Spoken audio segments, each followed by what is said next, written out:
Praise the lord.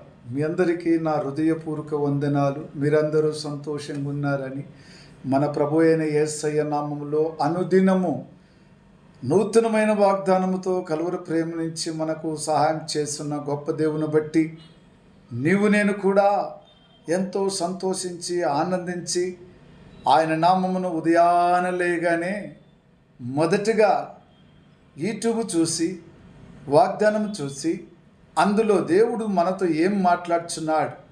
ప్రతి మాట యేసయ్య మాటే, మానవుడు మాట కాదు. సొంతగా ఏది కూడా తయారు చేసి ఏమి చేసినది వ్యర్థమే.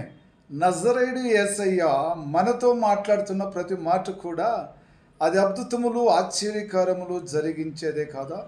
భూమి మీద ప్రతి ఒక్కటి కూడా అనేకమైన మాటలు ఉన్నాయి. ఆ అన్ని మాటల కంటే కూడా విలువైన యేసయ్య మాటే ఈరోజు మనము నమ్మాలి, విశ్వసించాలి. విశ్వసిస్తామా, నమ్ముదామా?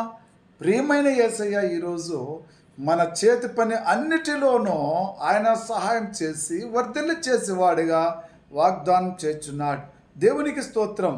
ప్రభు చేసి ఇచ్చినట్టు వాగ్దానము ద్వితీయోపదేశకాండం 30 అధ్యాయం 9 నీ చేతి పని అన్నిటి విషయములో నిన్ను వర్ధిల్ల చేయును. నీ చేతి పని అన్ని విషయములో నిన్ను వర్ధిల్ల చేస్తాను. చేతి పని అన్నిటి విషయములోనూ వర్ధిల్ల చేస్తానంటున్నాడు. పదే చెప్తున్నాడు. ఈరోజు మరి ఎవరి చేతి పనులు అనగా వారు చేయుచున్నట్టు టెక్నాలజీ ఏదైనా కావచ్చు. ఉదయం లేచి నువ్వు నీ చేతి పనులతోనే నీ యొక్క మరి ఉదయం నుంచి సాయంత్రం వరకు వెళ్ళిన డ్యూటీలో కానీ ఎక్కడైనా కూడా ఆయన వర్ధిల్లి చేస్తానంటున్నాడు. జీవం గల దేవుడు ఈరోజు మనకు తోడుగా ఉండేవాడు. ఆయన ఈ మాట చెప్తున్నట్టు నమ్ముతావా? యేసయ్య మాట నమ్మిన వారు ఇది మనుషుల మాట కాదు. నీ చేతి పని అన్నిటి విషయములోనూ నిన్ను వర్ధిల్ల చేయతని చెప్పిన మాట ఎందుకు చెప్తున్నాడంటే దేవుని పైన నువ్వు ఆధారపడి ఉన్నావు గనక. నువ్వు పనికి వెళ్ళేటప్పుడు ఉదయం లేగానే యూట్యూబ్ను వాగ్దానమును నువ్వు మొదటగా ప్రభువా ఒక రాత్రి ఇచ్చున్నావయ్యా, ఈ పగులు సమయంలో ప్రభువా మీ చిత్తములో మీ కృపలో మా చేతి పనులు అనగా నువ్వు వంట చేయటం కూడా నీ చేతి పనినండి. చేతులు లేకపోతే వంటలు ఎలా చేస్తారండి? వంట చేయటం కూడా చేతి పని. బయట టెక్నాలజీ కావచ్చు, ఎక్కడ కూడా కావచ్చు, చేయి లేకుండా ఏ పని చేయలేవు. నీ చేతి పనులు అన్నిటిలలో నువ్వు ల్యాప్టాప్ చేసినా కూడా చేతితోనే పని చేయాలి. కానీ మరి అందుకైనట్టున్నాడు నీ చేతి పని అన్నిటి విషయములోనూ నిన్ను వర్ధిల్ల చేసేదనని వాగ్దానం చేస్తున్నాడు. ఈరోజు నమ్ముతావా? ఎక్కువ జాములు లేచిన బిడ్డ, నీ చేతి పనులో నీ దేవుడైన యేసయ్య నీ చేయి పట్టుకొనే మరి నిన్ను చదువుతున్న బిడ్డలకు వారు చేయి పట్టుకొని రాపిస్తాడు.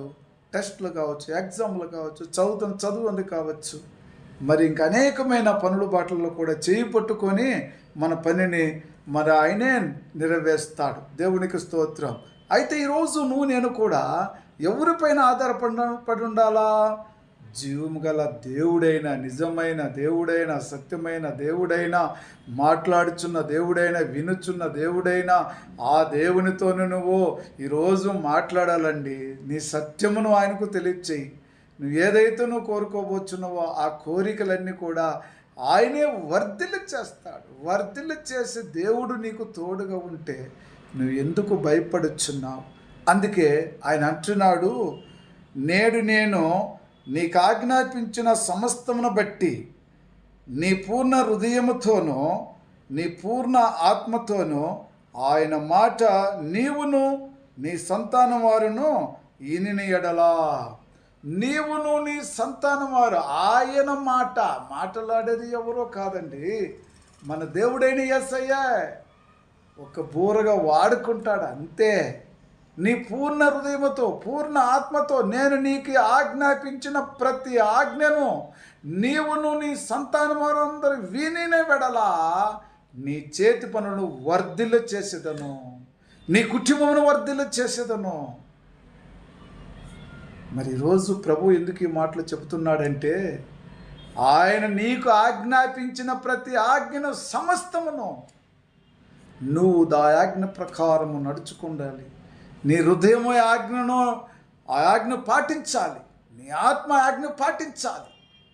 సత్యముతో ఆయన ఆజ్ఞకు నువ్వు లోబడాలి. ఆయన మాట వినాలి. విన్న వెడల నీ తండ్రి అయిన యేసయ్యే నిన్ను ఆశీర్వదిస్తాడు, దీవిస్తాడు, కాపాడుతాడు. 2 చేతులు ఎత్తి ఆయనకు హల్లెలూయా అని చెప్పి స్తుతి స్తోత్రము చేయటానికి నువ్వు ఒకవేళ ఇష్టపడితే నీ చేతి పనులు కూడా ఆయనలో ఇష్టపడతాడు. హల్లెలూయా. నువ్వు కిచెన్లో ఏమైనా చేయాలనుకున్నా నీ చేతులు ఆడకపోతే నువ్వు ఏం చేస్తావు? అయితే యేసు స్వామి దగ్గర ఉదయాన లేగా హల్లెలూయా అని స్తోత్రం చెప్పి 2 చేతులు జోడించి, ప్రభువా నా తప్పులు ఏముంటే క్షమించమయ్యా, నా పని బాటలందు తోడుగుండయ్యా, నా పిల్లలు చేస్తున్న పని బాటలు తోడుగుండమని ఎవరైతే అడుగుతారో వారి కుటుంబంలో వారందరూ వర్ధిల్లుతారు. నీతిమంతులైన పిల్లలు ఉదయాన్నే దేవుని తట్టు కన్నులెత్తి చూస్తారు, చేతులెత్తి ప్రార్థిస్తారు. దేవునికి స్తోత్రం. చిన్న ప్రార్థన చేసుకుందాం. ప్రేమ కృపా జీవం గల తండ్రి, మీరు చెప్పిన మాట ప్రకారమైనా నీ పని బాట అన్ని విషయములోనూ నేను నీకు తోడుగా ఉండి వర్ధిల్ల చేస్తాను వాగ్దానం చేసిన గొప్ప దేవుడా, నేడు నీకు నేను ఇచ్చిన వాగ్దానం ప్రకారం నా ఆజ్ఞని పాటించినట్లయితే, హృదయముతోనూ ఆత్మతోనూ వాటిని వినినట్లయితే, నా మాటలు విని ఆలకించి అంగీకరించినట్లయితే, నేను మీ పట్ల నా కృప ఇప్పుడు ఎల్లప్పుడూ నేను వచ్చేంత వరకు మీ కుటుంబంలో వర్ధిల్లినట్టుగా నేను సహాయకారుడుగా ఉందనని చెప్పిన మాటకు మీకే ఘనత, మహిమ, ప్రభావం కలగాలని యేసుక్రీస్తు నామములో ప్రార్థించున్నాను తండ్రి. ఆమేన్. Praise the Lord. God bless you.